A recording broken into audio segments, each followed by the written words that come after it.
Thank you for visiting my channel. Please do not forget to press the subscribe button, give a thumbs up for like, do share, and leave a nice comment below. I would like these messages to get out because they are important, and so I ask each one of you to please share with another person, maybe 2, 3, 4, 5, 6, 7 other persons or more. And I thank you in advance. Now, my name is Winifred Davis. I have been a shaman, psychic medium, a traditional and spiritual counselor and healer for the past 37 years. I'm also an author, essayist, poet, and former spoken word movement performer. Now I like to read, and I don't have a teleprompter, so do forgive me. I am also an author, and I subscribe to, I said that already, didn't I? Yeah, I subscribe to no religion. That means I should read so I don't get confused. I subscribe to no religion, so I favor none, actually. And our religion, our spiritual health and beliefs are our own private matter. And whatever religion you subscribe to, always ensure that you're not trying to convert anyone, that you're not trying to usurp the free will of others, and that you are not believing that your religion is better than someone else's religion and that it is a chosen religion. Always remember, whatever religion you have, that the main thing is this, that you respect the belief of others once, and this is the caveat here, once those beliefs adhere to the divine principles. What are the divine principles? The fatherhood of God, the brotherhood of man, doing unto others as you would have others do unto you. Love, do no harm.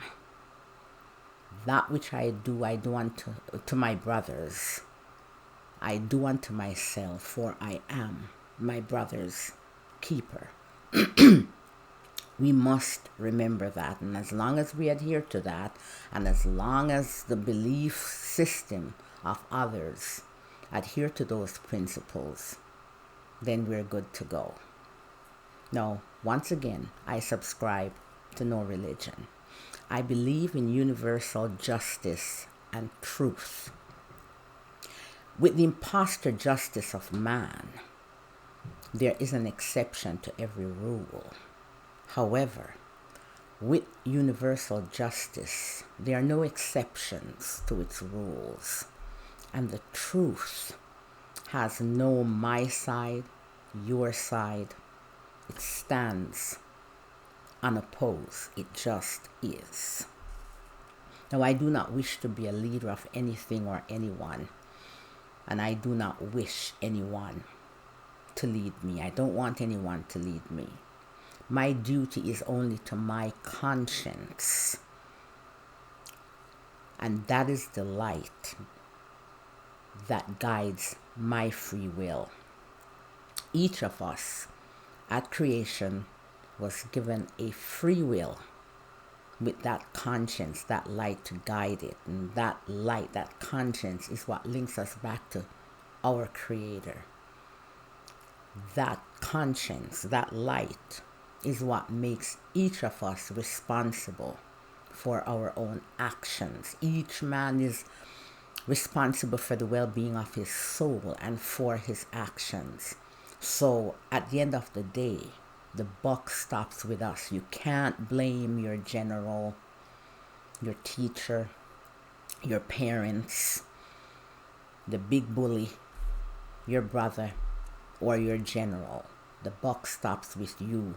Your duty is only to your conscience. You are responsible for your own actions.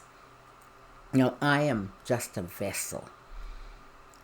I am imperfect, filled with blemishes. Everyone else is.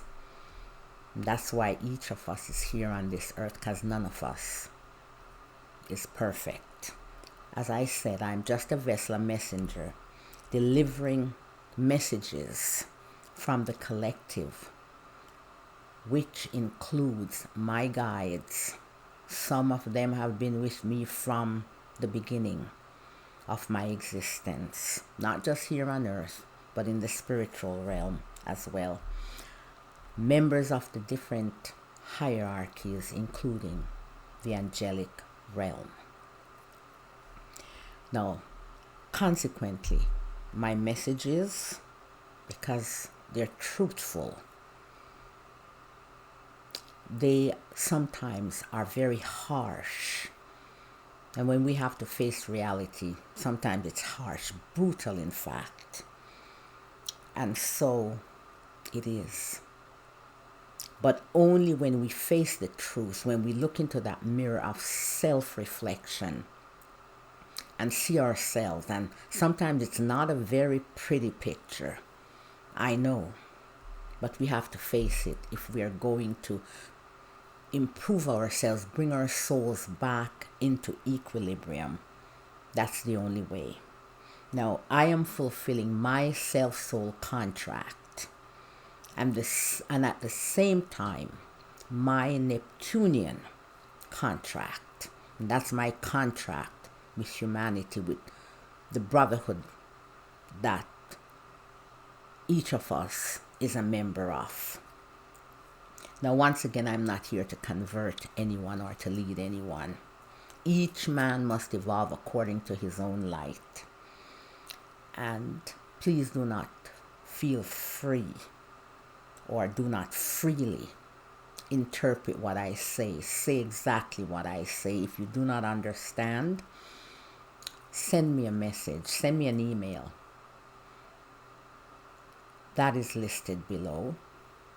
Or drop me a message or in your comment. Ask me a question in your comment below. I will get to your question.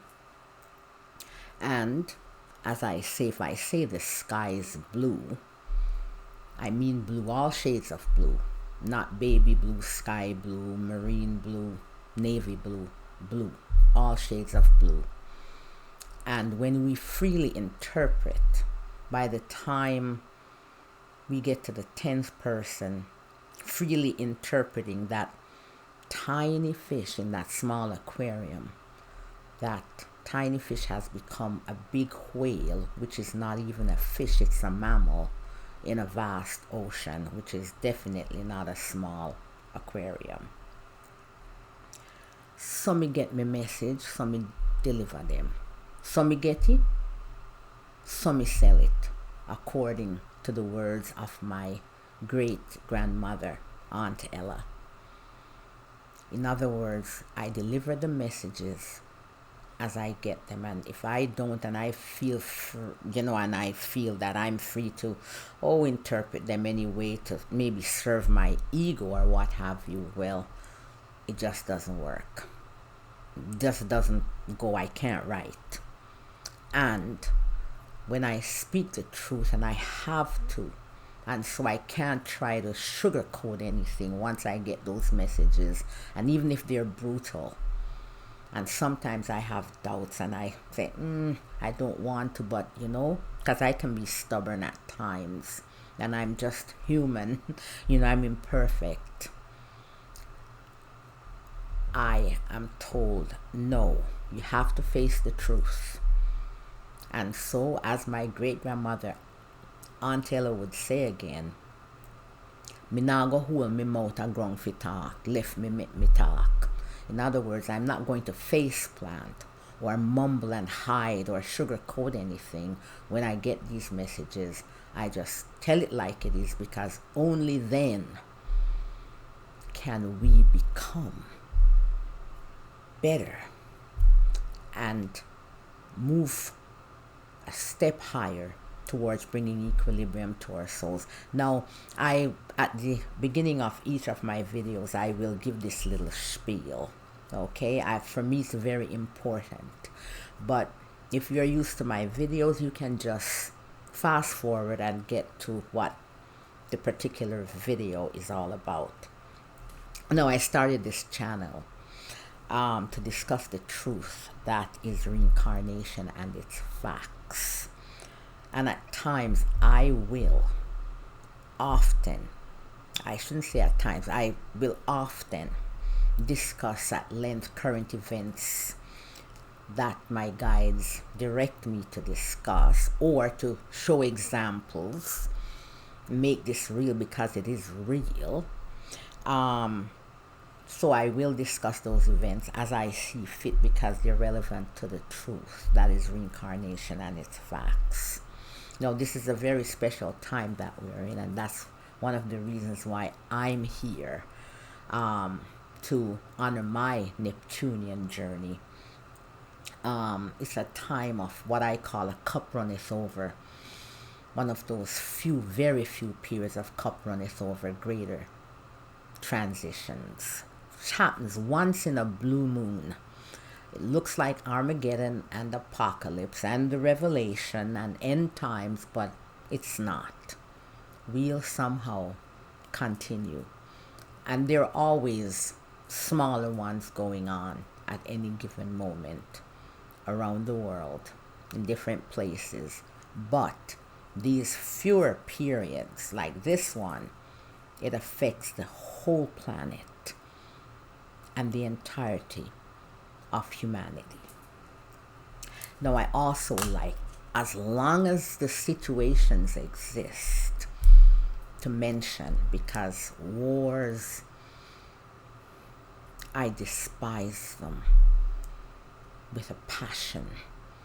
And why? Especially because of what it does to our children, to innocent people, but especially our children. And that comes from my past experiences in other lifetimes where perhaps I was the perpetrator, or consequently the victim, because I had to learn my lessons. I had to restore equilibrium to my soul. I had to answer to the justice of the universe, the law of cause and effect, karma. So please do not forget Gaza, the genocide, the ethnic cleansing, the cruelty, the siege, the privation, the starvation still continues each and every day. Don't be fooled by the name ceasefire, because Israel still continues, as it has done and has been doing for almost 100 years, trying to destroy the Palestinian people. Now they have spread that genocide, ethnic cleansing, cruelty, savagery, brutality to Lebanon, and if permitted to Iran, and maybe later on to Turkey, as my guide showed me a year ago. Now we hear people talking about that. So my guides were definitely right on. Even Pakistan, they have to be careful as well, because it is anti-Muslim. Muslims are target. They face an existential threat. And remember now, I subscribe to no religion, but I deliver the messages as my guides give them to me. Now, and don't forget either what's going on in the Sudan. Another genocide, starvation, famine, you name it. And all conflicts of the world. We cannot be selective in our outrage or empathy. Remember, all children, whether they are the children of perpetrators of wars and conflict like Israel, or the children of victims of wars like the Palestinians, all children deserve our empathy and our love, and none of them should be forced to live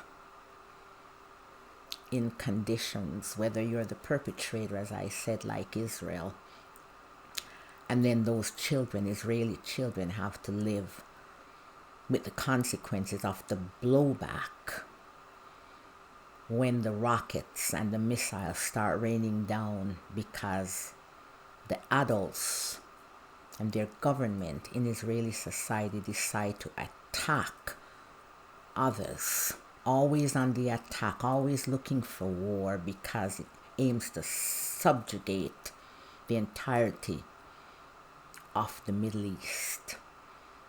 Israeli children should not have to live in shelters, running and being traumatized with sirens going off every day, just as the children, the victims of Israeli aggression, like the Palestinian, Lebanese, Iranians, Syrians, they should not have to live with the starvation and all the atrocities being heaped upon them. Sorry, I will go on, but I have to stop myself, because as I said, I hate wars with a passion, especially what it does to our children, adults, and their forever wars. Now, this video is for entertainment purposes only. Now, in today's video, and it's going to be 2 of them. I make long videos. I have a lot of information to give you, so they're long. And as I said, do forgive me for reading, and sometimes I'll get lost with the paper here, because I will stop and, of course, add what I've not written down. So do forgive me.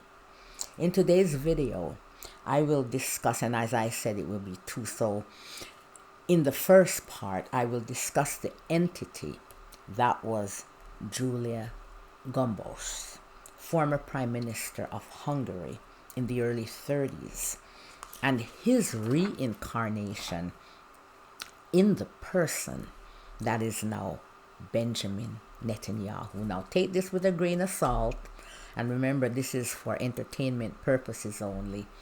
I do say that grudgingly, because I know in the spiritual realm, and for me, that's the real reality, the eyes of the soul to the eyes of the soul. So it is. Now, this channel, as I said, was founded to discuss the truth that is reincarnation and its facts. And it is in that vein that I will now discuss the facts of this truth as well, to which the entity that was Gyula Gombos, that is now Benjamin Netanyahu, stands as testament to these facts. We'll discuss those at the end of the video. Now, the second part of the video, I will look at the unintended consequences and some little tidbits of the actions that Benjamin Netanyahu, the entity that is, has caused, and the policies of the state of Israel. Now, I refer to, when I talk about the soul and reincarnation, including myself, I will say entity. I refer to entity. That's not meant to disparage. We are extraterrestrial beings, so I say entity, and I will use a corresponding it as a pronoun. So it's not meant to disparage. That's just my choice. Now, you can see my earlier videos, and videos 8 to 13, that discuss certain facts of reincarnation, and come up to speed to understand some of what I am discussing. And of course, I have listed some of my books for fuller understanding, and I've listed them below. I will sometimes, and I've just said that, use the word entity. Now, let us begin. I call this video, I call it Benjamin Netanyahu, that's the title, the man who would be king, or the man who would be emperor.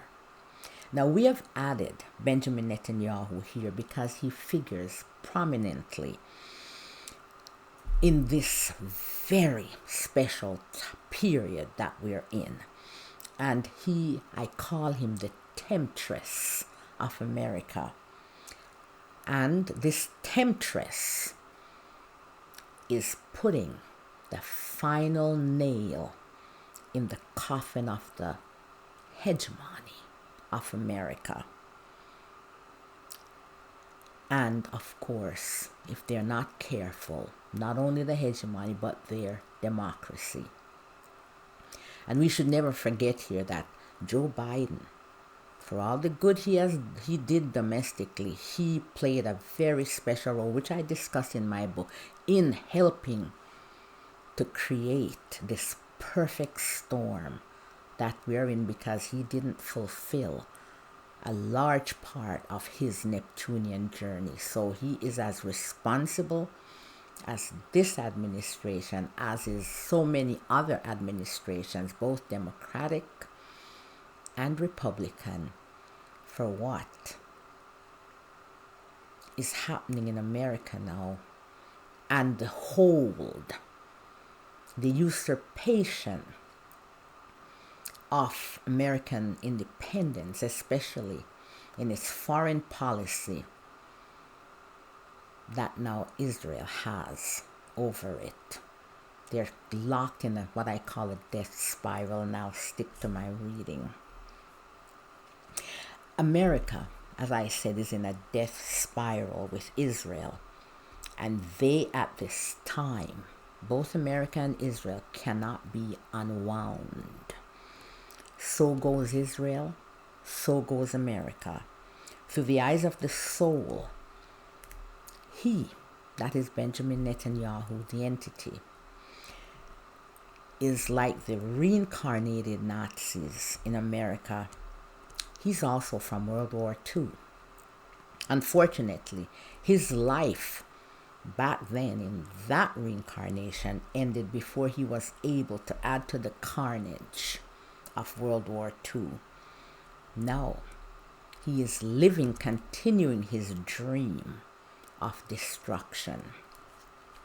While the entity that Joe Biden, as I said, chose his tasks, which in the spiritual realm, he had noble intentions, those of the entity that is Benjamin Netanyahu, his intentions from back in the spiritual realm are ignoble. One of the intentions is exactly what the entity is doing now. Now, who was this entity that is now Benjamin Netanyahu? That entity, we will postulate, okay, take this with a grain of salt, as Gyula Gombos, the Jafka, a politician, military officer, and Hungarian prime minister. He was prime minister between 1932 and 1936. The life of the entity that was Gyula Gombos was cut short before he realized his dream. Now that entity has returned as the entity Benjamin Netanyahu, determined to continue his ignoble agenda, having inserted itself in a new imprint, a new mask. And I call masks, like religion and what have you, imprints, and those are masks in which we commit group, spiritual mistakes as a group, what I call group karma. Now we're now going to briefly discuss the entity Gyula Gombos and Hungary in the aftermath of World War I. With the collapse of the Hungarian Empire, I should say, and the signing of the Treaty of Trianon, Hungary lost 2/3 of its land area, 1/3 of its Magyar population, and 3/5 of its general population, as its ethnically diverse border regions were carved up and handed to Croats, Slovenes, Czechoslovakia, and Romania. Now, there were two revolutions between 1919 and 1921 as the country tried to stabilize the social, economic, and political turmoil plaguing the country. The first revolution was led by Hungarian communists, and that revolution resulted in the short-lived Hungarian Soviet Republic, during which time there was repression, mass executions, tribunals, imprisonment of anti-communists or enemies of the state as they were labeled, and extortion by the communists of farmers for grain. Later in 1919, the Romanian army invaded Hungary and ended the communist government in Budapest. Sorry. In the south of the country, other groups, right-wing and nationalistic, had also formed. The formation of these groups, known as the White Terror, were in response to what they saw as the Red Terror, the communists who had taken over the government, with the main goal of eliminating two main targets, communists and Jews. So the White Terror, those groups wanted to eliminate communists and Jews. They wanted to eliminate Jews. Why were Jews added in there? Because most of the leaders of the communists happened to be Jews. The White Terror also terrorized peasants, liberals, academics, and anyone from any class whose views did not align with theirs. Now, they conducted public hangings and posthumous executions. And posthumous executions are after you die, they still kill you. In other words, okay, you're dead. So maybe they'll decide they're going to behead you, or they're going to burn the corpse, stuff like that's posthumous execution, where you kill or make unalive, but you can't make unalive the dead over and over again. I'm very sorry. Anyone who did not align with their views from any class, they did all sorts of atrocities to them. Okay, they desecrated corpses, grapes. It was a campaign of greed and grift. And greed, grift, and grievance, what I call the 3 Gs, and that's what runs America today. Led by Admiral Miklos Horthy, the Nagibania, these groups ousted the Romanians and established the Kingdom of Hungary, with its main priorities or central themes being chauvinistic nationalism and revisionism, rewriting the history of what went on in World War I and the current time. The struggle against Bolshevism and anti-Semitism, or what they dubbed the Jewish question or the Jewish problem. While the European fascists back then grappled with what to do with the Jewish question, Zionists at that same time were grappling with the Palestinian problem. It didn't just begin in 1948. That was the Nakba. It started before. Evidenced in this quote, and it still continues today, from Yitzhak Rabin, as reported by the New York Times on October 1979. He says, we walked outside, Ben Gurion accompanying us. Alon repeated his question, what is to be done with the Palestinian population? Ben Gurion waved his hand in a gesture which said, drive them out. I guess it's like you're driving out cattle, right? Because, of course, Palestinians were never viewed as human beings in the eyes of these Zionists. Sorry about that. Now, see my book for the pages of quotes. I have several pages of quotes, which I caught out of the horse's mouth of the founding fathers of Israel, the Zionists, and others, other leaders, in what their intentions were and how they would execute those intentions with regards to ethnically cleansing Palestine. They were not shy about it. They were not remorseful about those awful thoughts. They were proud of being supremacists of the highest order. And I should add, the Ashkenaz, they were the ones with the Zionism. And I explain all of that in my book. They were white supremacists, unabashed white supremacists.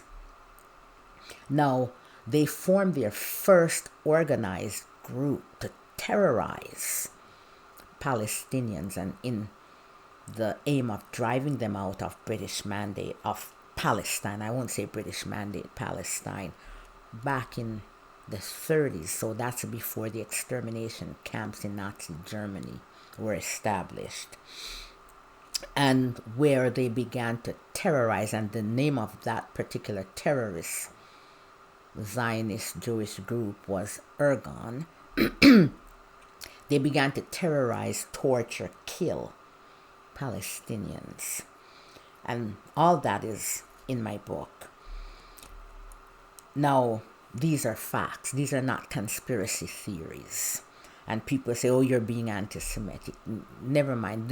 That term has been weaponized, right? If you're anti-Zionist and their despicable system, they will accuse you of that to shut you up. Okay, now it doesn't matter what mass perpetrators of atrocities were. We must never be selective in our outrage and condemnation. No mass or group has the copyright to, nor the patent for, committing brutality, genocide, atrocities, and cruelty, be you Gentile or Jew. Doesn't matter what mask you are. Israel doesn't really care. They don't really care. They deliberately bombed the synagogue in Isfahan. That was a couple weeks ago in Iran. Now, Iran has a very old, very, very old Jewish population. And they bombed the synagogue, and they'll say, oh, maybe it's a mistake, we're investigating. It's not a mistake. It's always deliberate. That's their modus operandi. But, once they've done the deed, oh, well, if people protest, well, oh, we're sorry, it was such a mistake. But they've already done what they wanted to do, right? Now, it's the same thing they did in Baghdad back in 51, 52, in my book. All that I'm saying here is documented in my book. When they bombed a synagogue, and in that bombing they killed a 12-year-old and injured others. I can't remember if somebody else died in that bombing. They bombed several Jewish businesses, and it was a false flag that was to convince Jews that they had to leave Iraq, which at that time had the oldest Jewish population in the world. convince them to leave so that they could build up the population of Jews in Israel to counter what was a larger population of Palestinians, even though the UN gave that smaller population of Jews the larger part of Palestine. Think about that. Now, as I said, these are facts. Although this quote, as I said, was, reported back in 1979, I have all these quotes documented in the book. You can check the books out. Now, in 1920, Hungary became the first post-World War I country to adopt anti-Jewish legislation, and they named it the Numerous Clauses Act. And that was formulated by the entity that is now Benjamin Netanyahu, who was then the entity Gyula Gombos. Think about that. This act would serve as a blueprint for solving the Jewish question, and it stipulated, and this is quote, that the Jew must not be allowed to succeed in any field beyond the level of their ration, the quote said, but I guess they meant ratio in the population. This act was sidelined or allowed to expire because Horthy asked the liberal Count Istvan Bedfellows, whose party had the backing of Budapest's wealthy industrialists or financial oligarchy, comprised mainly of Jews and the landed aristocracy of Magyars. Those are the Hungarian, that's the name for Hungarians, the endonym. The two most powerful groups in Hungary. During this time, Jews were encouraged, so the period 1867 to 1918, Jews were encouraged by the Hungarian or Magyar ruling class to undergo the process of Magyarization, which was the acculturation process whereby non-Hungarian nationals adopted the Hungarian language and culture. And as I said, Magyar is the endonym for Hungarian. That's what Hungarians call themselves, Magyars. During this period, Jews changed their names and took advantage of the new freedoms and opportunities allotted them in education, commerce, and other fields. They excelled and rose to prominence in the arts, literature, industry, and many other fields. They eventually comprised the majority of the wealthy industrialists in Budapest. The Jews became the model minority. As was previously mentioned, the Numerous Clauses Act was sidelined during the Bedfellows administration. With the depression and economic turmoil, Hungary turned rightward, and Horthy, acceding to this shift, recognizing this shift, appointed one of the main leaders of the opposition. Those were, the former white terror groups, who was then Minister of Defense in the Bedfellows administration since 1929, none other than Gyula Gombos. Prime Minister, he was appointed Prime Minister of Hungary, October 1932.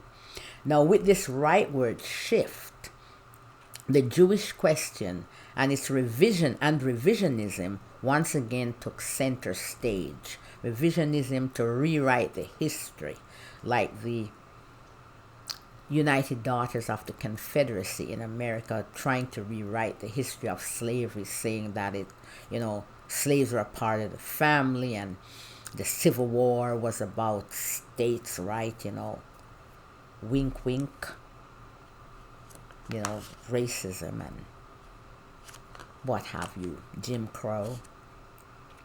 Now, during this period of that rightward shift, the and the meteoric rise of the Third Reich and the Nazis, the revisionism and Jewish question was put on steroids. Now the age is old anti-Semitic tropes, the stereotypes that people have of Jews, of lack of patriotism, parasite, internationalist, were used as part of the anti-Semitic propaganda.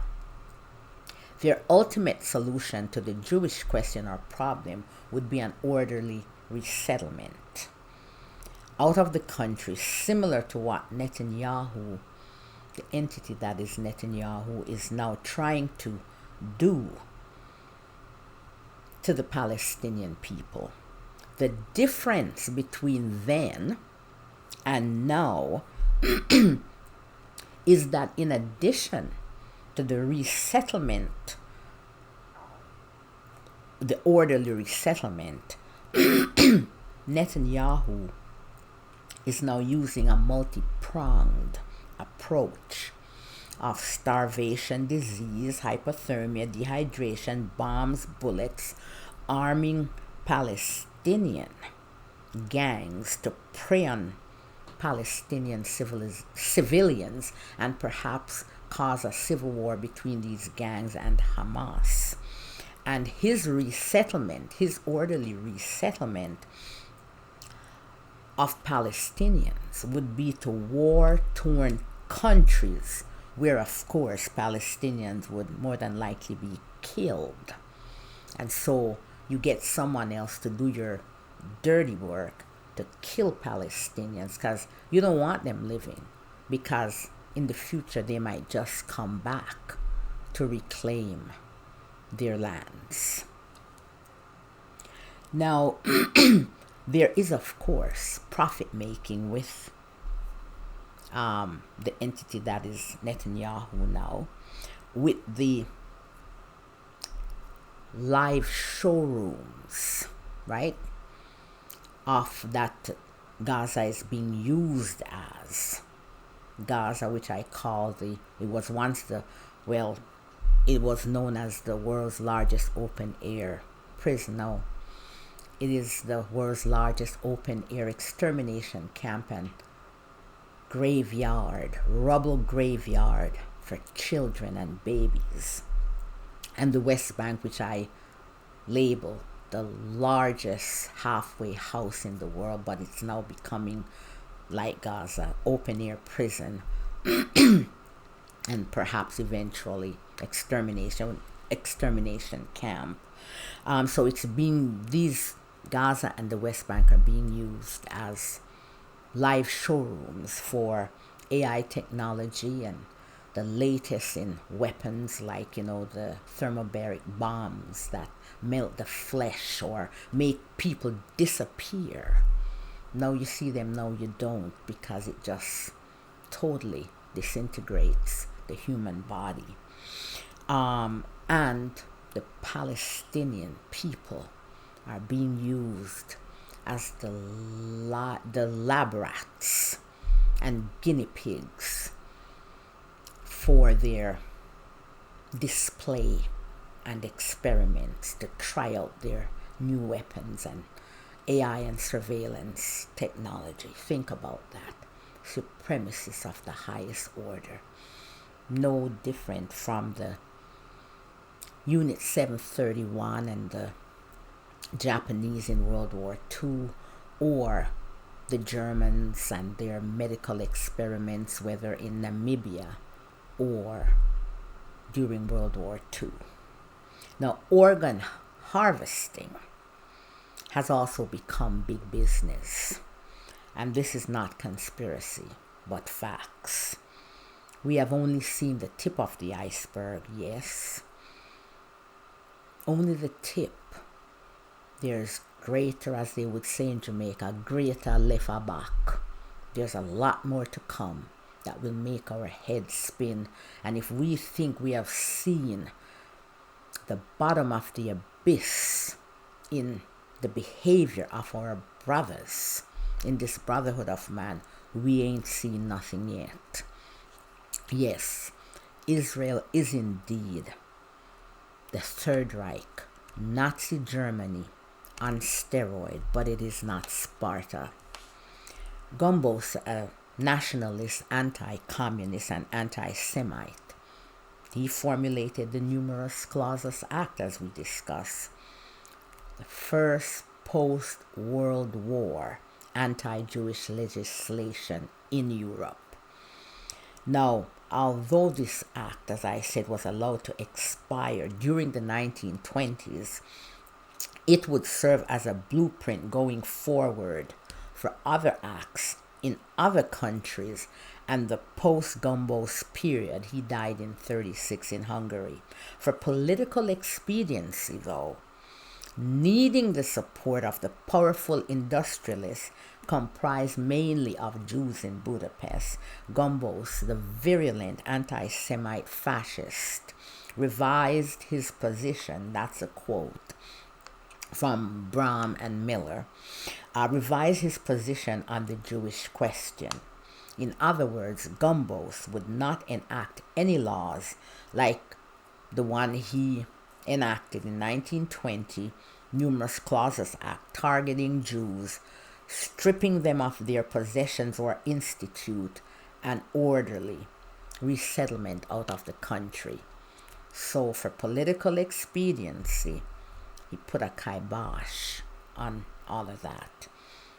Now, the main foreign policy objective of Gombos was the revisionism of the Treaty of Trianon, with festering grievance at the perceived injustice of the Treaty of Trianon, and determined to regain Hungary's lost land areas in the aftermath of World War I, Gombos led Hungary away from reliance on the Western powers and the League of Nations of his predecessor and towards the Axis powers of Italy and Germany.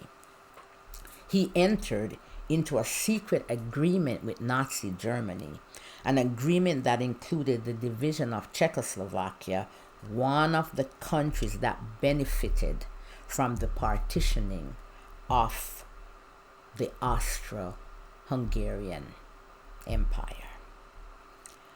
Now, during his short tenure, he governed from 32 to 36 before death took him away. During his short tenure, he instituted economic reforms which helped to improve the battered Hungarian economy, including increasing industrial production to pre-war levels, and tried to strengthen Hungary's diplomatic standing and military.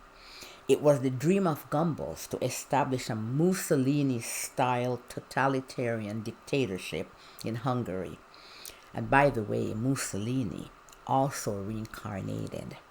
And he was an inspiration to the Nazis and to Gombos, the Hungarian fascists, and even the beer hall putsch of 1923, when Hitler and Rome, as we discussed in previous videos, tried to overthrow the government. They fashioned it after Mussolini, who did something like that in his march on Rome, but he succeeded. They did not at the time. So he still continues to inspire at this time, but I won't say who that person is at this moment. And he has shown them how to dismantle democracies. That's what he does now. And according to Brahm and Miller, and you can check my book for more information, by bringing Hungary's foreign policy in line with that of Nazi Germany, he made, quote, possible the subsequent penetration and involvement of the Reich in practically every aspect of the country's life, facilitated by the formidable and potentially collaborationist power base that Gombos established during his short tenure. He established that power base by replacing, that's Gombos now, before he passed away, during his short tenure, he established that power base by replacing the civil and military bureaucracies of the state apparatus with his own proteges, packed the upper army hierarchy, including the general staff, with nationalistic Germanophile officers. The press was radicalized, as we see in Israel now. There's practically no press, really. It's just an arm, a propaganda arm, all of them, except for Haaretz and maybe one or two others. He radicalized the press, made it a propaganda arm of the government. And Hungary would see the flourishing of ultra-rightist political movements and parties. Gyula Gombos, the Jafka, died without realizing his dreams on October 6, 1936, in Munich, Germany. He had cancer. We might note, or so it is believed, we might note here that Hungarian Jewry was the last surviving large block of European Jewry until the Nazis' invasion in 1943. And there were some Zionists who were involved in something about a train. I document that in the book, where to save themselves and their friends and family, like just tens of thousands of Jews in Hungary were put on this train and sent to camps, and they were exterminated. Hungary, the invasion of the Nazis, because the Nazis kind of left them to govern on their own, turn a blind eye, but overseeing, they had a lot of spies, though, in the government of Miklos Calais.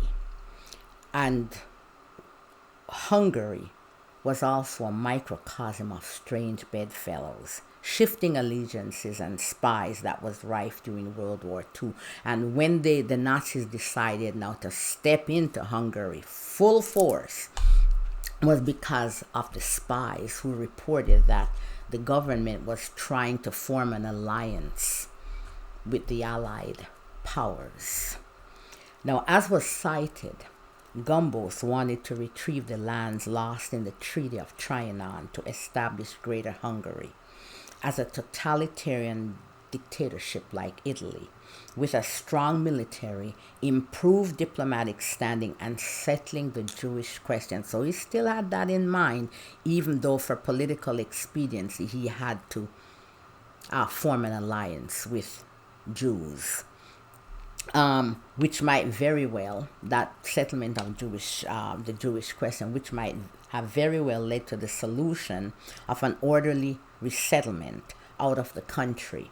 We cannot say conclusively that he would have enacted that orderly resettlement, because remember, he died before, such a time would have come.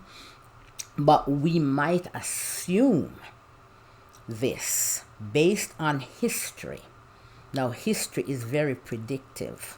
You can predict the present and the future. You can predict the future based on history, because history repeats itself.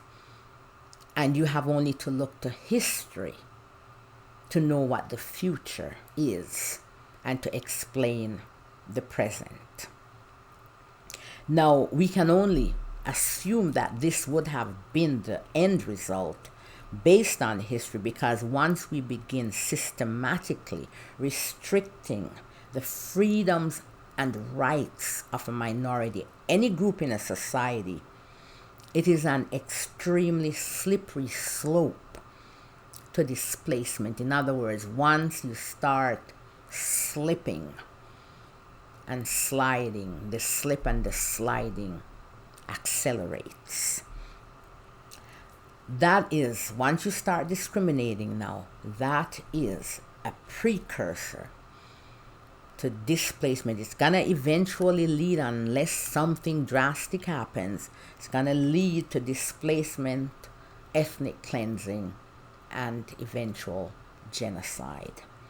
Despots and dictators believe in their own invincibility, and so they never consider that they will not live forever, or perhaps because they know they will not live forever, why they try to do all these atrocities. Who knows?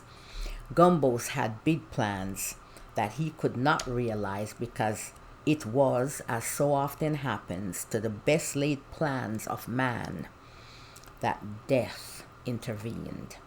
In Jamaica, and I like to quote Jamaican proverbs here, we have a proverb in Jamaica for everything.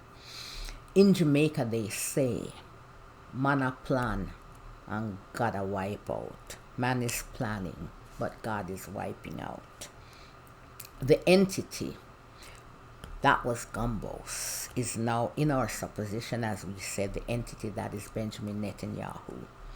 As was discussed earlier, our physical traits and other masks do not travel with us from one lifetime to another. When they do, there's usually a reason that is relevant to the current lifetime or journey. Sometimes what I call the carryover mask may serve as a calling card to prove a point or to alert someone with whom we have a contract, or it could be a point of recognition, like a mark of Cain. Now, the mark of Cain, remember, if you know the story of Cain and Abel, Cain killed Abel, was banished from the garden, or from Eden, I suppose, and he was given a mark, whatever that mark was, that would go from generation to generation.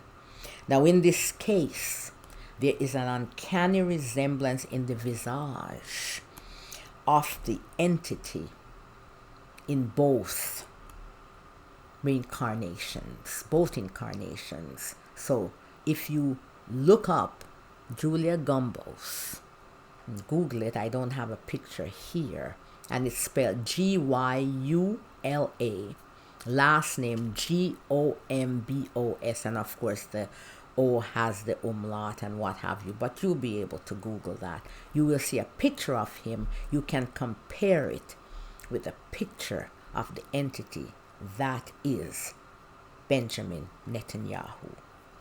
Now, the entity Gombos wore the masks: religion, Protestant; ethnicity, Magyar; gender, male; political persuasion, far-right nationalist, while the entity now as Benjamin Netanyahu wears the mask: religion, Judaism; ethnicity, Israeli; Jew; gender, male; political persuasion, extreme of the extreme far-right, Zionist. And remember now, Zionism is not a religion. Zionist, nationalist. In Israel, we can see now that the idea of moderate is someone like Yoav Gallant, the former defense minister, who ordered the complete siege of Gaza and said that all, even babies, were responsible, are guilty. Complete siege. No food, no water, no fuel, no medicine. Even for babies and children. He's considered a moderate in Israel. As a matter of fact, there really are no moderates. You probably count them on your one hand. Yair Lapid, Benny Gantz, they're no moderates either. Their thinking, their intentions are no different from Benjamin Netanyahu's. And don't ever be fooled by that. So that when you have people you consider moderates with the same thinking, who believe in the greater Israel and that Palestinians are subhuman, and believe in the apartheid and subjugation, and that you should attack Iran and destroy that civilization. And they themselves, including, what's his name again? That other prime minister that shared the government with Yair Lapid before Benjamin Netanyahu, who came back in power. They all believe that Turkey is next, just as my guide showed me from last year. They've now voiced that. That is a morally bankrupt society, I'm sad to say. Based on the polls, they share the same vision, or the population in Israel share the same vision as these so-called moderates. That is a morally bankrupt society. Here we might add that the entity that is Benjamin Netanyahu has tried to portray himself in the past as not being an extreme of extremists, but he's less of an ideologue than most would be led to believe. He believes not so much in an ideological messianic greater Israel, but the sheer raw power. He believes in the idea, not the ideology of being the head of an empire like Cyrus the Great, and the idea of being hailed as a savior like Moses, Joshua, and Cyrus. And think about the Persian Empire. Think about some of those maps, those made-up maps of the entity that is Benjamin Netanyahu. He believes in the show, the spectacle, the shock and awe. We recall that the Persian king Cyrus the Great liberated all peoples, including the Jews who were held captive when he conquered Babylon from the king Nabonidus. No, this entity, Cyrus the Great, the entity that is Benjamin Netanyahu, is not and was not the entity Cyrus the Great. This entity that is Benjamin Netanyahu could not care what the ideology, as I said, is, as long as he has that power and all that is imbued within that power, including the status, the celebrity, the fame, the glory, the material wealth, and the eventual historicity, his place in history. The entity that is Benjamin Netanyahu, like Jim Jones of the People's Temple, you remember that Guyanese suicide, that cult, that American cult, and they went to Jonestown in Guyana, has wrapped himself in the cloak of religion. That's what Jim Jones did. He had certain beliefs, but he used religion as a cloak. And most people do that, right? Most supremacists and others do that. To advance his political ignoble agenda and quest for power, he has now, in megalomaniac fashion, cloaked this raw quest for power and get out of jail free card, as was stated more than 20 months ago. You can check my books and my videos, as a spiritual holy mission, not unlike that of Moses and Joshua, as I like to say, rolled into one. He has now also begun to believe his own spin. He has drunken his own Kool-Aid. Only he can lead the Zionists to their dream of a greater Israel with more than 400 million people in the Muslim and Arab world, pliant to King Bibi and his hordes.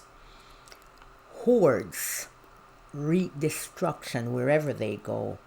They extract and build nothing. And now that Muslim world and Arab world includes Christians, Zoroastrians, and other belief systems. They include all races, but they see them mostly, the Zionists and the racists see them mostly as brown people. They include Afro-Iraqis, Afro-Iranians. There are over 1 million Afro-Iranians. Afro-Turks. There's over 1 million Afro-Turks. And as I said, Afro-Iraqis. They're Assyrians. They're Kurds. They're Phoenicians. They're Egyptians. 65%, at least 65% of Egypt. It's not Arab. It's Egyptian. There is an Egyptian ethnicity. They're Berbers in this Muslim and Arab world.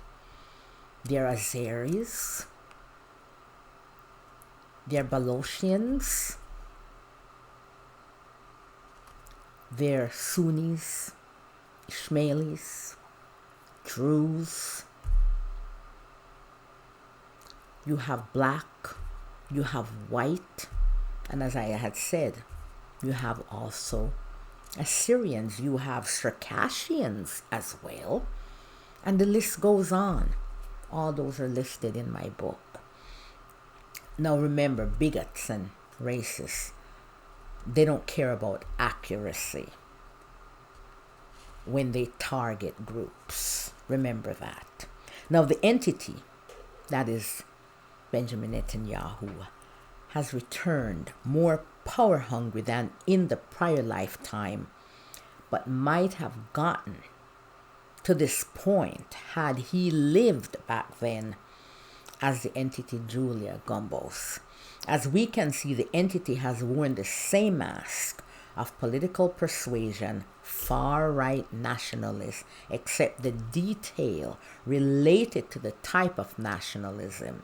Back then it was Hungarian versus Zionist. Both were and are bigots and racists. So it's the same person, hasn't changed. Hasn't gone up even one half a rung of the ladder of soul restoration. Gombos was a virulent anti-Semite, and Netanyahu is a real bigot. He is anti-black. You have only to look at the way he treated Barack Obama, wagging his finger, believing that this erudite, well-read, not a perfect man as none of us are, well-informed man, intelligent man, one who thinks deliberatively that, he was nothing because he's black, so he could talk down to him, so he could wag his finger at him and lecture him and teach him what he didn't know. Netanyahu is also anti-Palestinian, anti-Muslim, anti-Christian, anti-Arab, anti-brown. In other words, he's a white supremacist of the highest order. And me nah go hold me mouth a grung fi talk when me say that. I'm not going to back away to say it. I call it as it is, and the facts speak for themselves. The entity has not climbed to a higher rung of the ladder of soul restoration since his prior lifetime. As was previously mentioned, The entity that was Gombos wanted a greater Hungary over which he would preside as totalitarian dictator, not unlike Mussolini. And the entity now, as Benjamin Netanyahu, desires a greater Israel, one that it claims are lands bequeathed by God. Well, in reality, that's a whole bag of nonsense. Netanyahu, he knows better.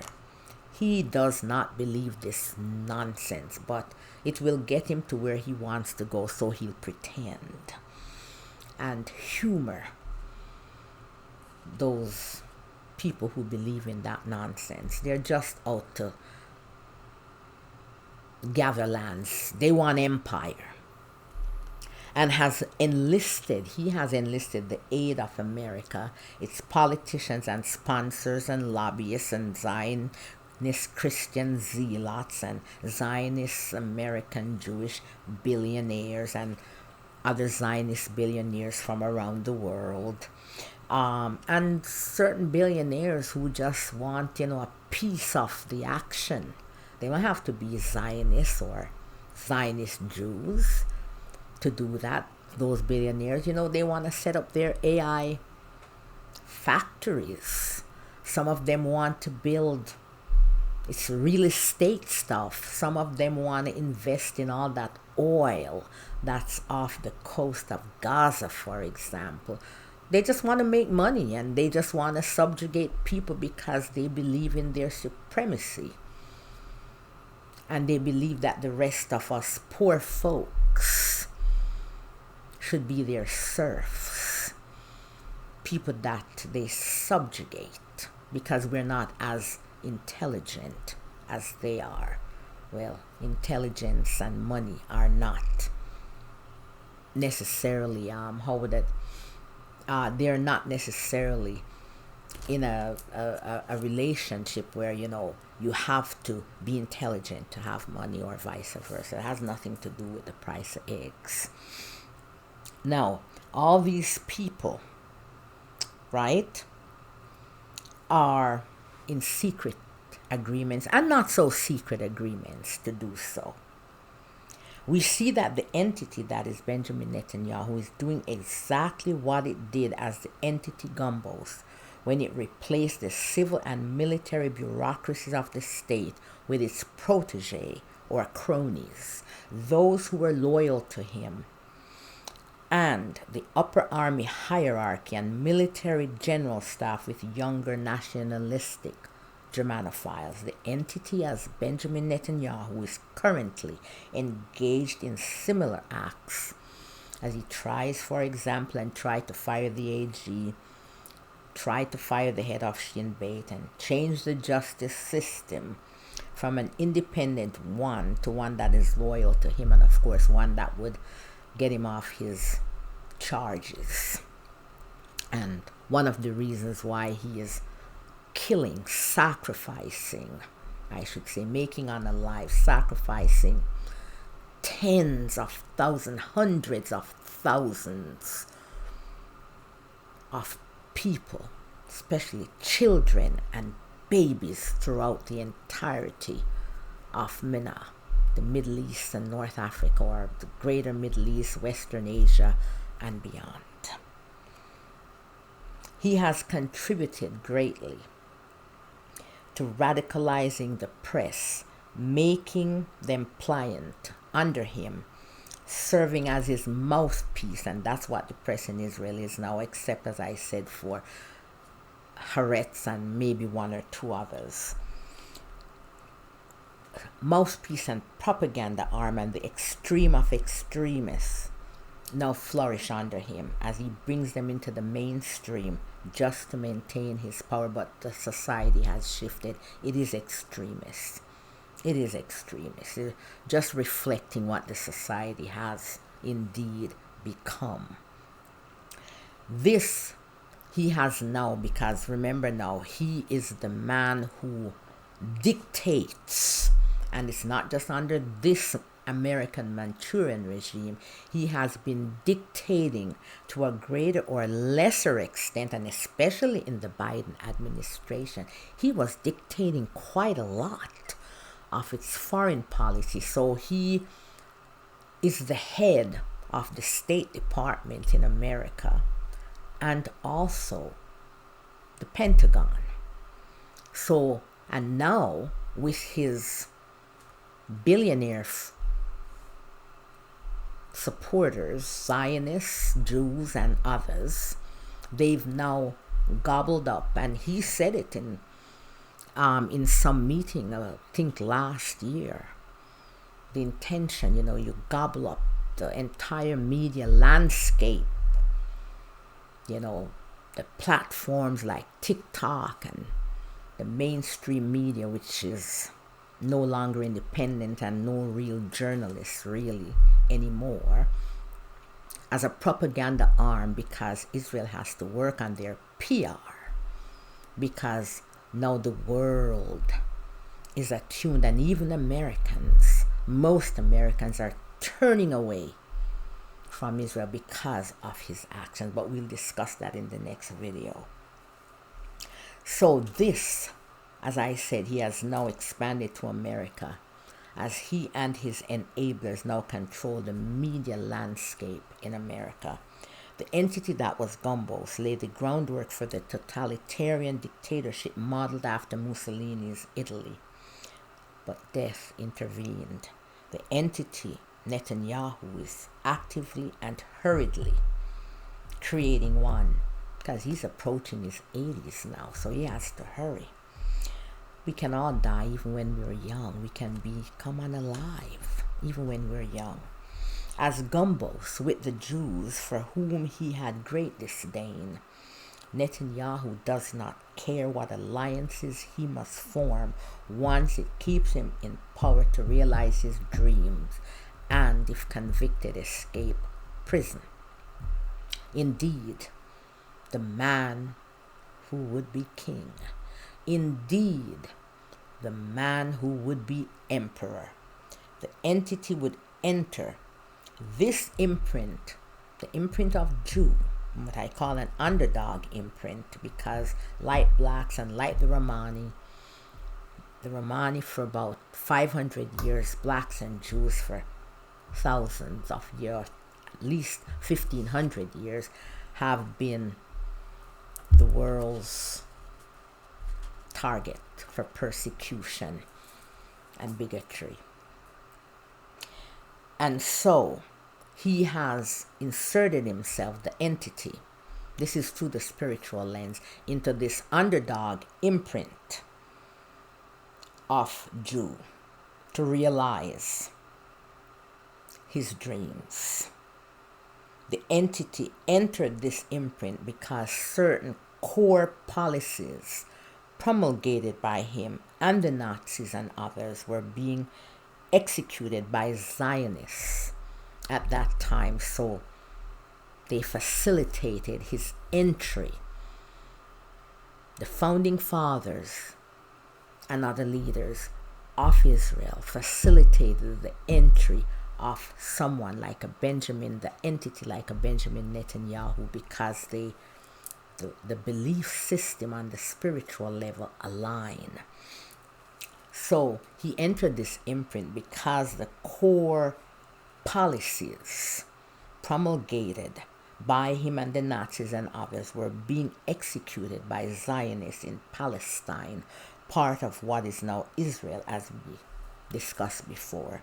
Like the European fascists, there was the Jewish problem or Jewish question, and for the Zionists there was and is the Palestinian question or Palestinian problem. This has now expanded to the Muslim question and also a Christian one.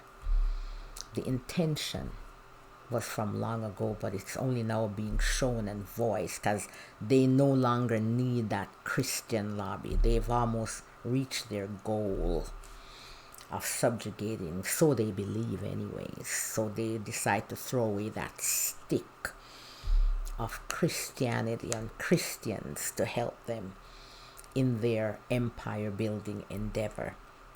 Now, there was expansionism, the creation of a boogeyman and its subsequent dehumanization, the impediment in the way of expansion and land theft. Those are the Palestinians for Netanyahu.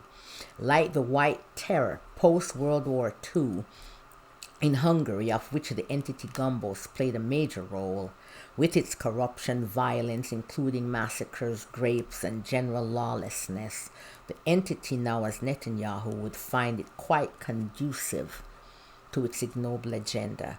This imprint and location were indeed perfect. Now we see why he decided to be reincarnated in what is now Israel. Moreover, the entity now could become Joshua and finish the job that Moses was forbidden to see to completion. And I quote biblical stuff here, but then the historicity of a lot of these stories in the Bible are not so, you know. There are questions to be answered. Some of them are, should we say, metaphors or just made up exaggerations, blah, blah, blah. Now we can explain what seems to be an affectation, and remember, I use affectation not to say, you know, like artificial. I use it in the archaic sense of the meaning that you're the ilk, you know, of the similar ilk, okay? A kindred soul connection between the entity that is Benjamin Netanyahu and the country that is Hungary. All you have to do, check the newspapers, check out the history, and you'll see what I'm saying is true. There's an affinity there. Hungary is familiar to Benjamin Netanyahu, the entity, because not only did he live there as Gyula Gombos, but he was an ardent Hungarian nationalist. He was a patriot. The entity that is Benjamin Netanyahu is no doubt pleased that his dream as the entity Gyula Gombos has in many ways been realized, especially under the now ousted fascist that was in power there. Was ousted, I believe, a week ago. Now, there's also a special soul bond between the entity that is the former ousted leader of the country and the entity that is Benjamin Netanyahu. And this is not in our purview to discuss that, so I won't get into that. On the spiritual level, it is because the souls are of similar affectations. They have journeyed together in at least 2 lifetimes and been role models to each other, with the entity that is Benjamin Netanyahu having been the senior in admiration. We say no more on that topic. Once again, in this instance, there are past life connections between the entities that govern both countries. Well, one is gone now, which is not in our purview at this time. As discussed earlier, what seems to be a strange bedfellow phenomenon through the temporal lens is often not so when viewed through the spiritual lens, because the goal is usually the same, the quest for power. Another reason is the fact that opposing views held by the strange bedfellows that should be an aversion one to the other, because they seem to be antithetical to each other, in opposition, is not because they were actually views that were held in past lifetime. That's why they can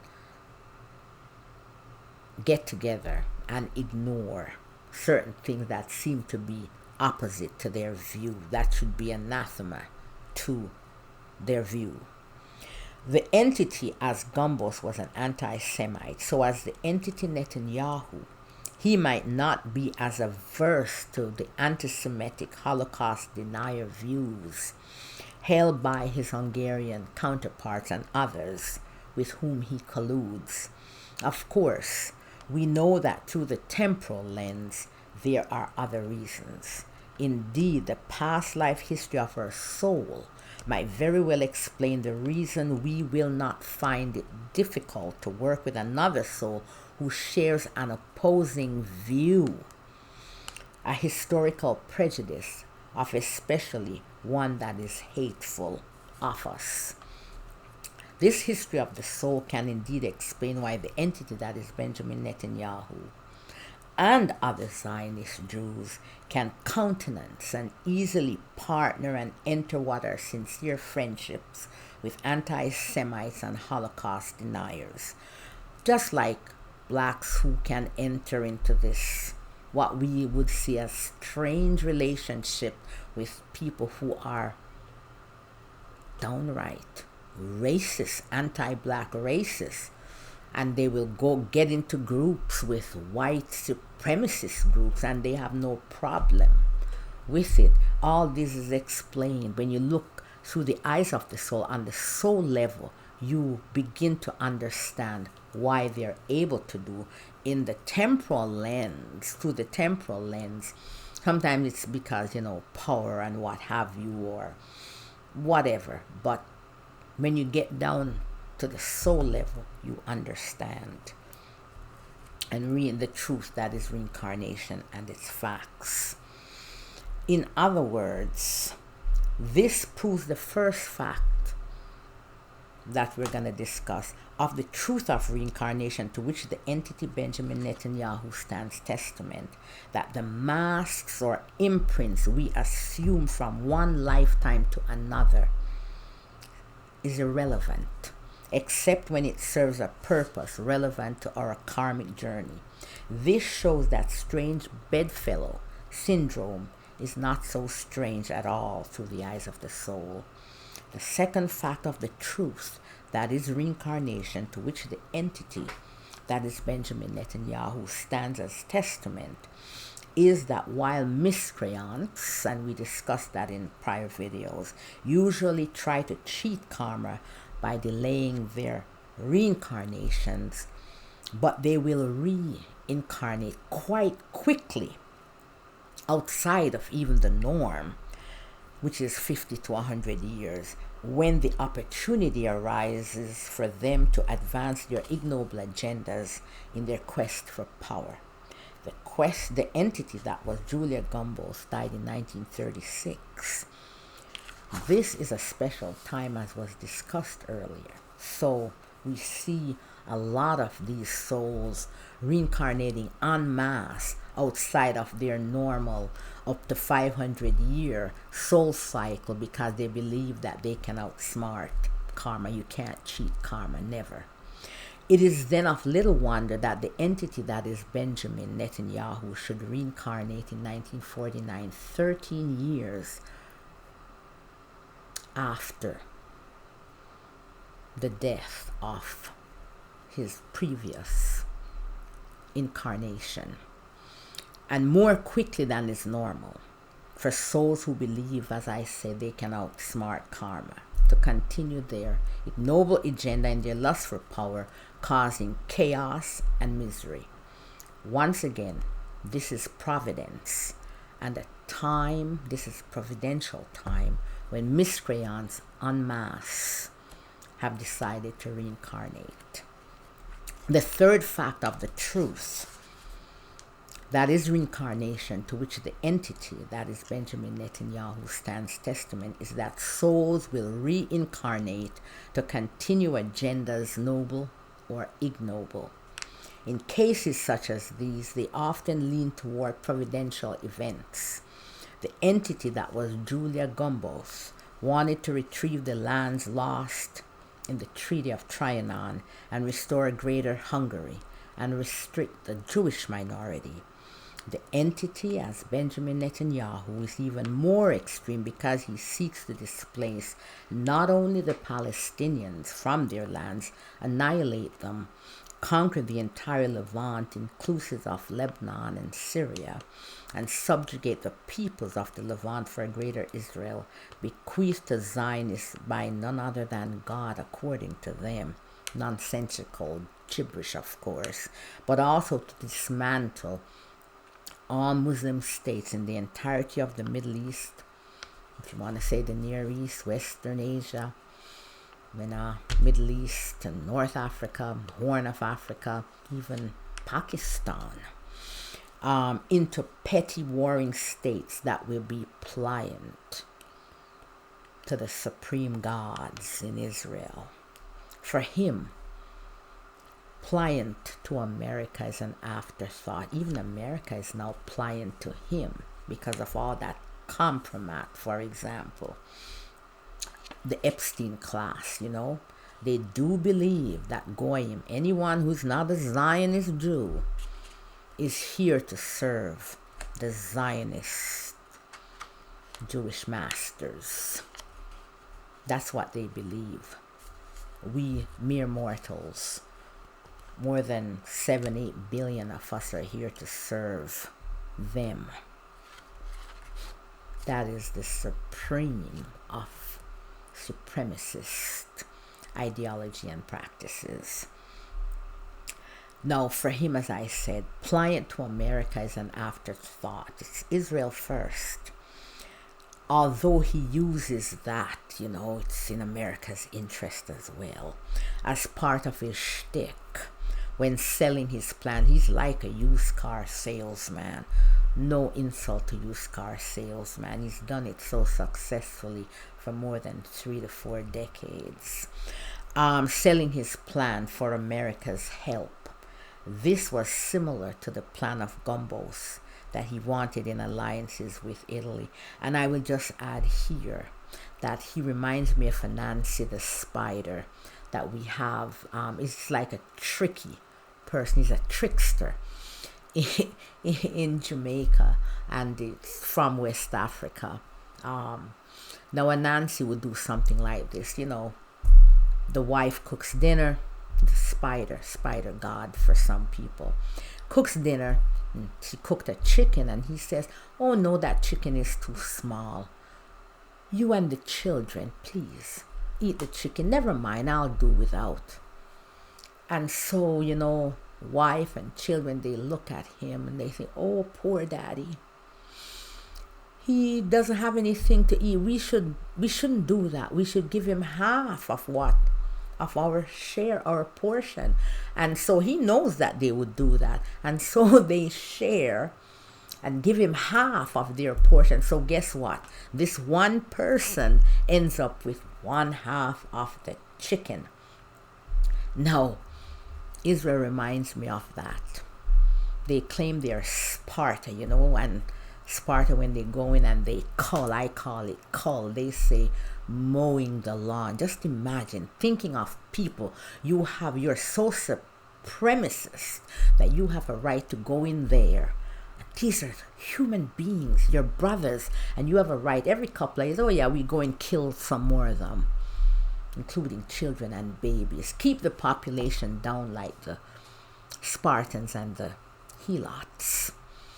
The indigenous peoples who outnumbered the Spartans. So once a year they would be given permission to, you could kill a couple of them without any repercussions, spiritual or otherwise. Well, that's what so they say they're Sparta, they're great Sparta. But only in that. Nothing else. Sparta was independent. Israel has to depend on America for its arms and its money and its support. And so, like a Nancy, it is building this empire with little or no sacrifice. America will sacrifice the blood of its military, of its soldiers, and the money and the arms, while Israel builds its empire for little and nothing. That's building your empire on the cheap. You gotta admire that, and they're successfully getting along with it, but we will see until when. Now, the third fact of the truth, that is reincarnation, to which the entity, that is Benjamin Netanyahu, stands testament, or I should say, I lost my track here. It's not the third testament. Let me go on with my reading. See what I mean? When I talk a lot, I have to add, the entity that is Netanyahu invokes the name of Cyrus the Great. At this time in the journey of that entity, that is Netanyahu, it is far below the rung on which we would find the entity that was Cyrus the Great. And Cyrus was far from a perfect man. He was an empire builder. He was a supremacist. All empire builders are supremacists in ideology and practices, but the degree to which that is so is different. And we think of the Battle of Opis, and Cyrus was no saint.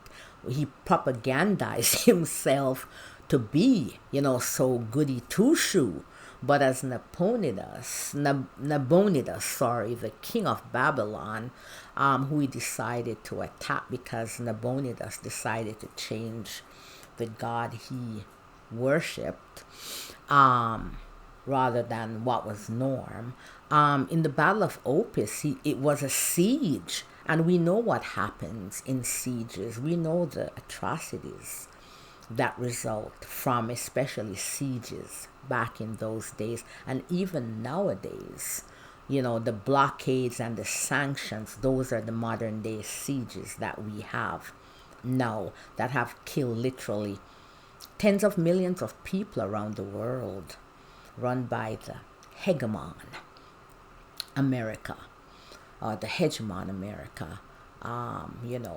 Whether people in Iran, it has made them poor, destroyed the middle class.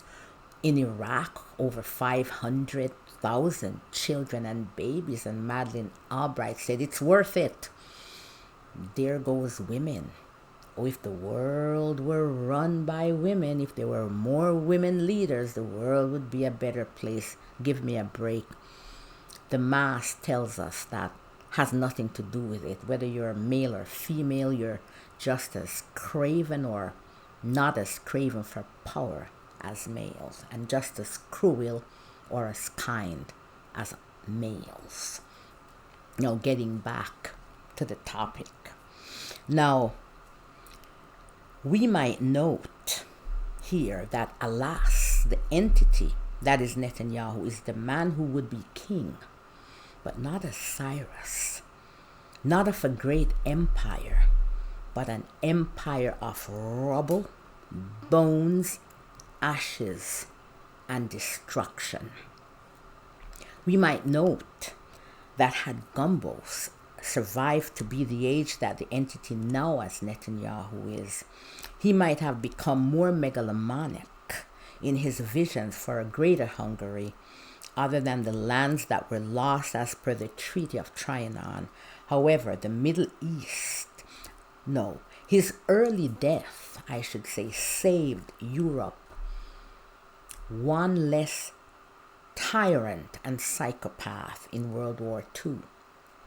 However, the Middle East must now deal with that entity.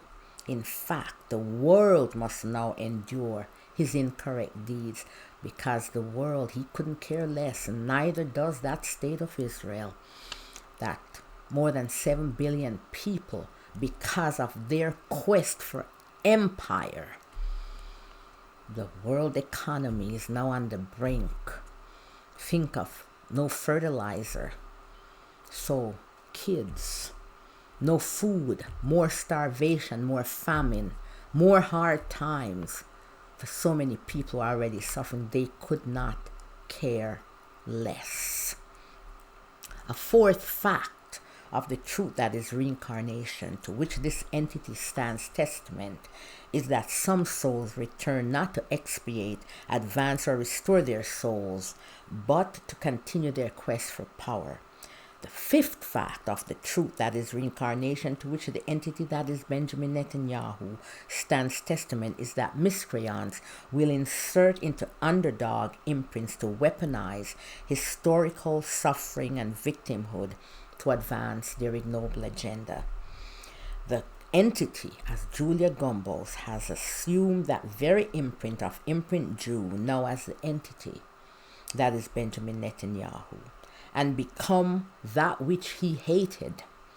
because it serves his purpose. He has become a Jew and he was a rabid anti-Semite because it serves his purpose. Other souls will assume an underdog imprint or mask, or becoming what they hated or despised in a previous lifetime to expiate, advance, and restore our soul. Some of us will do that so that we experience what it's like and know. Once again, for miscreant souls, they assume such imprints or masks in order to weaponize them to advance their ignoble agenda. A sixth fact of the truth that is reincarnation, of which the entity that is Benjamin Netanyahu is living proof, is the fact that imprints can and do change their representation. The representation of the imprint Jew, like the imprint black and Roman, is that of underdog and persecuted. The actions of the entity that is Benjamin Netanyahu and his fellow Zionists in Israel and elsewhere, and their weaponization of the historical suffering and victimhood of Jews have changed that representation from victim and persecuted to perpetrator, aggressor, and persecutor. So they've now switched places. A seventh fact of the truth that is reincarnation, to which the entity that is Benjamin Netanyahu stands testament, is that souls can reincarnate in different masks and repeat the same actions that they did in a prior lifetime. In other words, they relive another lifetime or continue with a lifetime trying to achieve the goals they were not able to achieve in the prior lifetime, be those goals ignoble or noble. Yet an eighth fact of the truth that is reincarnation is that sometimes we do not advance in a given lifetime. There are other facts of the truth that is reincarnation to which the entity stands testament, other than those we have just discussed. But the last ones that we will mention here and discussed once again in the books listed below are that historical grudges, prejudices, suffering, and victimhood do not exist, that war has no descendants, as discussed earlier, and the light of the conscience, even when its light is turned off and there is total darkness, a spark, some energy still remains.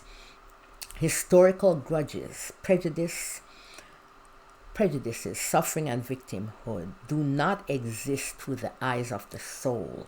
They only serve as excuses and reasons for miscreant souls to advance ignoble agendas of chaos, revenge, and gaining access to power. The entity that is Benjamin Netanyahu was a virulent anti-Semite. He had no skin in the game of being persecuted. He persecuted instead, in which he is now engaged. And he, of course, is weaponizing that suffering and victimhood of a mask he detested. We would be remiss in our due diligence, and I must give unto Caesar what is due unto Caesar, as the saying goes. Give devil him due, as they say in Jamaica. Give the devil his due. That if I do not recall the fact that the entity that is Benjamin Netanyahu ordered a review of the evidence concerning the Yemenite children affair, and I detailed this in my book, and this is the disappearance of Yemeni children, thousands of them, in Israel, I believe during the 50s. They were Mizrahi Jews, and of course the Ashkenaz Jews came from Europe, and they looked down on the Mizrahi and Sephardic Jews, who tend to be browner, from North Africa. Well, the Sephardic Jews were originally in Spain and were kicked out during the Alhambra decree. And then, of course, all the Jews, that lots of them went to the Caribbean. Lots of the Sephardic Jews went to the Caribbean, and I have ancestors on both my mother and father's side who were Sephardic Jews.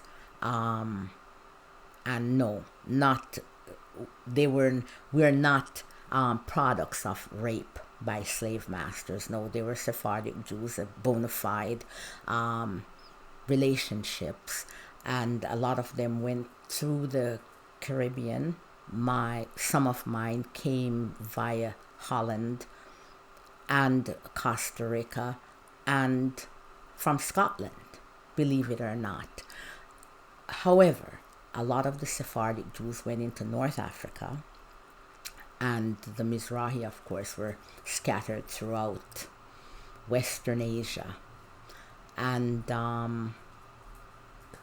so what you have is when they came to Israel, they, of course, were treated as lesser than, and that's one of the problems that Israel will have to face when they're not in their forever wars, is the racism that the white Jews, if you want to call it the European Jewry, Ashkenaz, heap on the majority of Jews who tend to be browner, and they'll have to face that racism and the inequities in their society. So having forever wars help to stave off and keep the society united. Well, in practice, well, everyday stuff. Well, if you're too busy worrying about wars, then you don't have time to realize or to deal with what you have to deal with. But anyhow, I'd get carried away. So during that time, thousands of Yemeni children disappeared, and many, of course, were given out and adopted by Ashkenaz, and parents thought that their children had died until they started receiving, when it was time for their 18th birthday, they would receive the notices that it was time for them to register to get in the army. And so there was an investigation. Some, of course, I would imagine did die, and it was just like a whole collusion between doctors and government officials.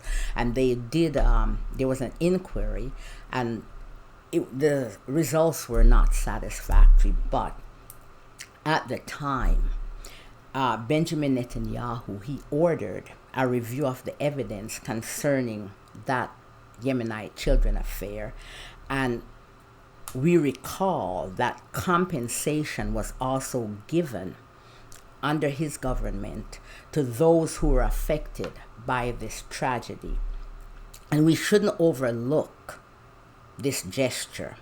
We might argue that it was in his self-interest as leader of the Likud party to give some semblance of justice to a large part of his base, made up of disaffected voters, and a large part of those of that base, of course, were Mizrahi and Sephardic Jews. Perhaps there might have been even a dash of empathy there.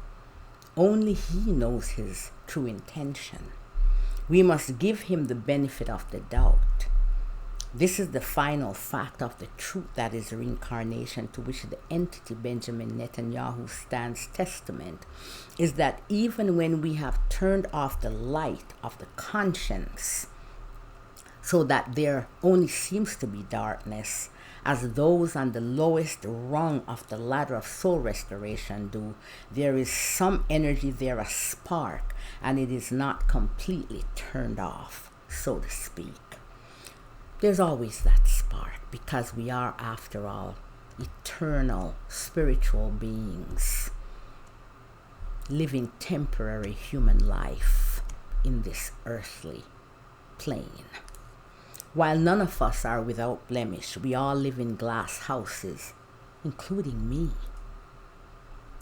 Each of us on different rungs of the ladder of soul restoration. The entity that is Benjamin Netanyahu is an example of a soul on the lowest rung of the ladder of soul restoration, a miscreant that embodies the 3 types of miscreants and their purpose for reincarnation that I describe in other videos and in my books.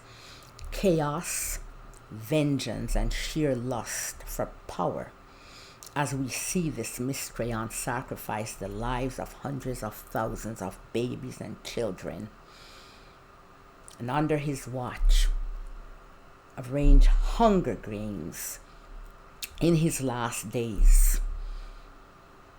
Games such as which body part to shoot today, especially of young Palestinian males in Gaza, to save himself from prison if convicted.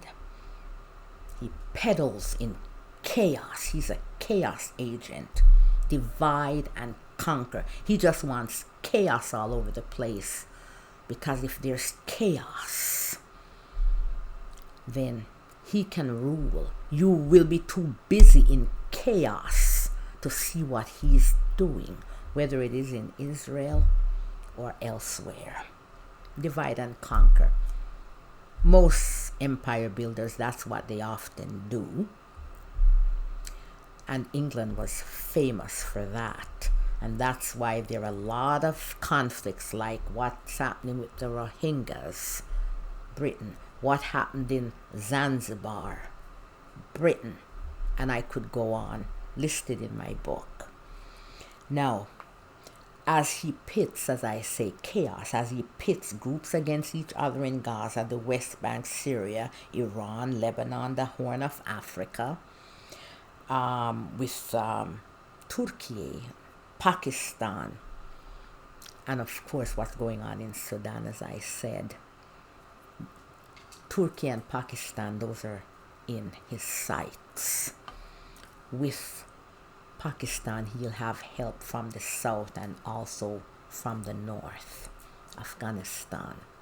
I won't say the south, we already know that.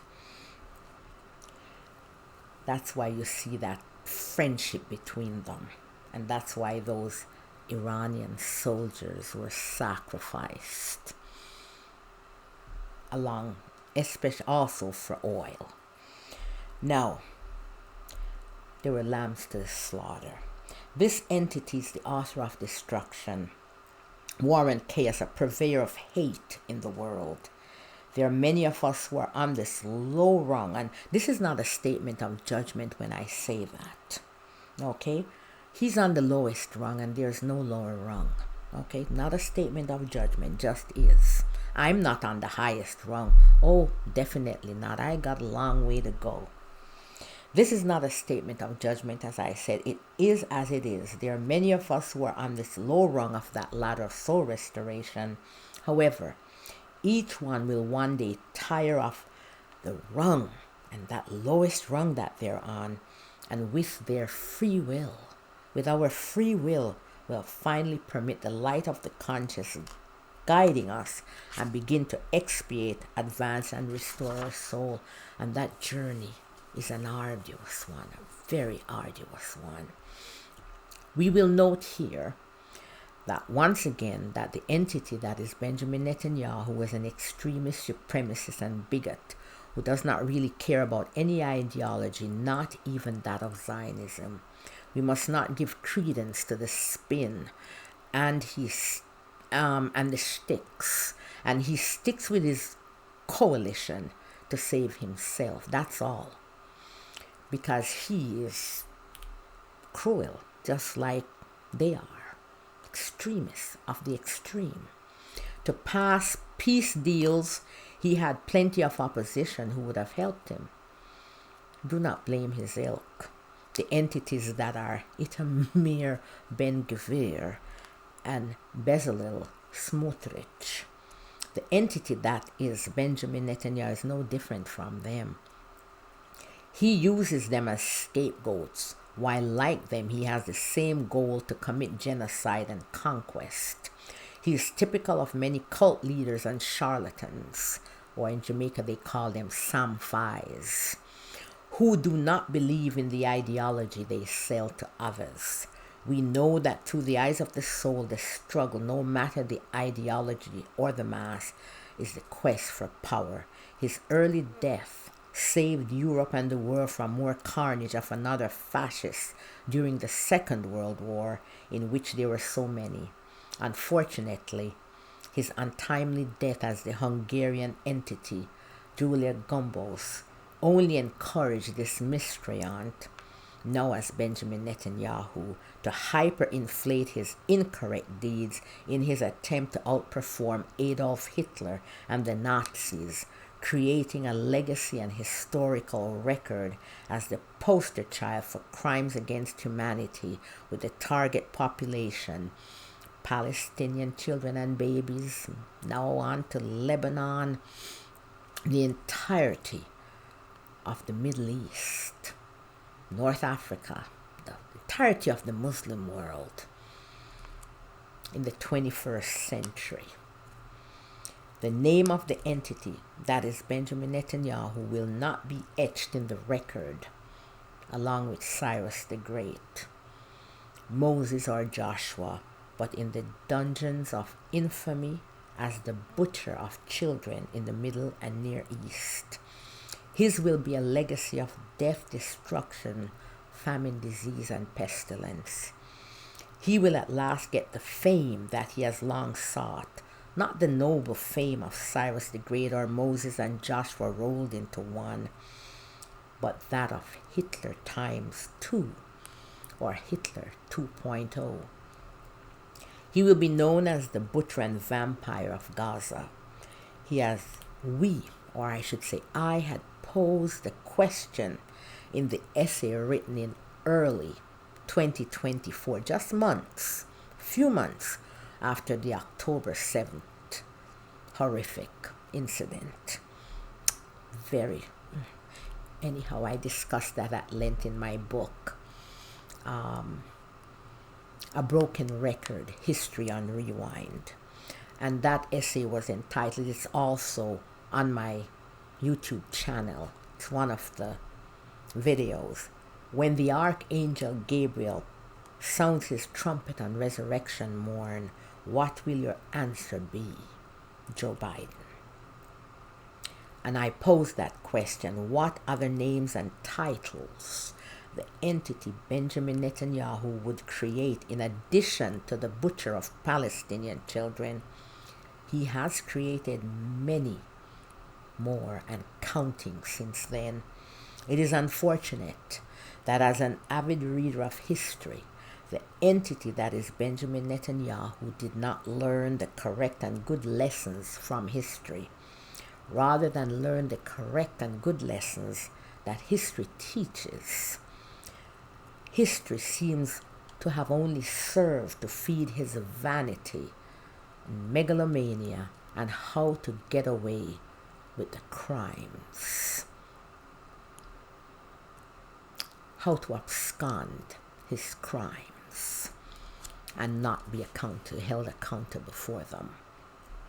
It is worthwhile to note here that in the aftermath of the 1944 failed coup against Adolf Hitler, the co-conspirators were strangled and hanged. And this is just a tidbit that I love history, that I think shows how sadistic people can be and psychopathic. One of the co-conspirators was aristocrat and lawyer Alfred Maria Schenk Graf von Stauffenberg, the brother-in-law of the honorary Aryan Luftwaffe test pilot Melita Schenk Grafen von Stauffenberg. According to the reports, Alfred was strangled 8 times and revived before he was hanged in the Plotzency prison. Forgive my pronunciations. The entirety of this tortured ending was filmed so that Hitler could watch it at his leisure and watch it repeatedly. Now, before I like to end this, and I'll go on and do a second video with the unintended consequences. I like to end with this because I am harsh and some are brutal, the truths that we have to face. But my message is one of love and the recognition that we're all brothers in this brotherhood of man. We all live in glass houses. None of us is without blemish, and we need to do better. Hate, hitching a ride. Hate, a contagion, a cancer, metastasizing, an opportunistic bacteria, the cloud waiting to block the sun. Hate, waiting to hitch a ride on the train of love. Hate, the rat on its rat passage, hitching a ride on the boat to the plague. Hate, the bedbug waiting for a suitcase. Hate, the roach riding on our coattails. Hate, the shadow always lurking behind, sometimes longer than us. Hate, just lurking behind the thin curtain, waiting for its turn on center stage to take us to a place not so far away.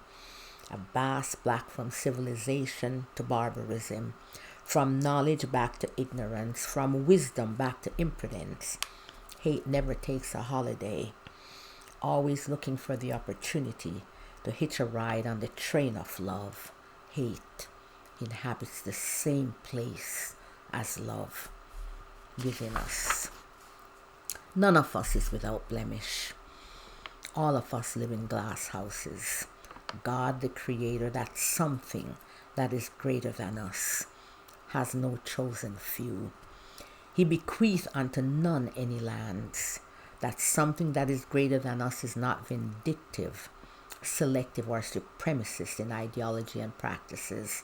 That something that is greater than us bequeath unto none of us lands, because that something that is greater than us would be short-sighted, cynical, and cruel, because that's something that is greater than us knows that seas and oceans rise and drown and cover lands. Volcanoes erupt and cover lands with lava and ashes, and earthquakes swallow us and our belongings. No, do not believe anyone who feeds you that Kool-Aid that God gave any group, any parcel of land. And know that we cannot fight for or on behalf of that omnipotent something that is greater than us. That is arrogant. We need to fight for ourselves and our brothers, meaning to get ourselves together and work towards restoring equilibrium to our souls. We are all tenants on this earth, not here to have dominion or to rule over anything or anyone. We're not here to have dominion over the fowl of the air, the fish in the sea, or the beasts in the fields.